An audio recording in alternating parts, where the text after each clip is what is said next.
তানজিদ হাসান তামিম যেদিনই খেলেন সবার মন জয় করে খেলেন। আজ ব্যাট হাতে নামার আগেই করেছেন বিশ্ব রেকর্ড। ইতিহাস গড়া ম্যাচে হাঁকিয়েছেন দুর্দান্ত 50। যেখানে টার্গেটে 120 রানের কম, সেখানে একাই অপরাজিত 55 রান করেছেন এই ওপেনার। তামিমের দুর্দান্ত ব্যাটিং ও ইতিহাস গড়া নিয়ে বিস্তারিত থাকছে প্রতিবেদন। ব্যাট হাতে দাপট, ফিল্ডিং এ অনন্য কীর্তি, একই ম্যাচে যেন দুই রূপে আলো ছড়ালেন তানজিদ হাসান তামিম। আয়ারল্যান্ডের বিপক্ষে টি-20 সিরিজের ফাইনাল ম্যাচে ব্যাট হাতে নেতৃত্ব দিলেন এই তরুণ ওপেনার।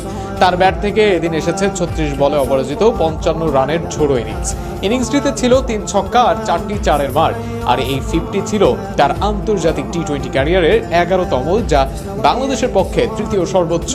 কেবল লিটন দাসের 16 ও সাকিব আল হাসান 13 আছে তার উপরে। ব্যাটিংয়ের পাশাপাশি যা সবাইকে তাক লাগিয়ে দিয়েছে তা হলো তানজিদের ইতিহাস গড়া fielding.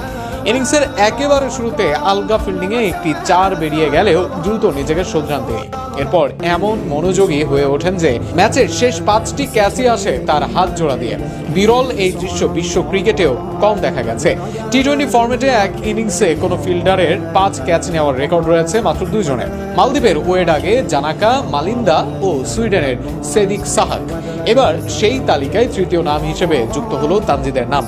Gareth Delaney, Mark Adair, Matthew Humphries, George Dockrell ও বেন হোয়াইট, এই 5 জনের ক্যাচ নিখুঁতভাবে ধরে ইতিহাসে জায়গা করে নিলেন তিনি।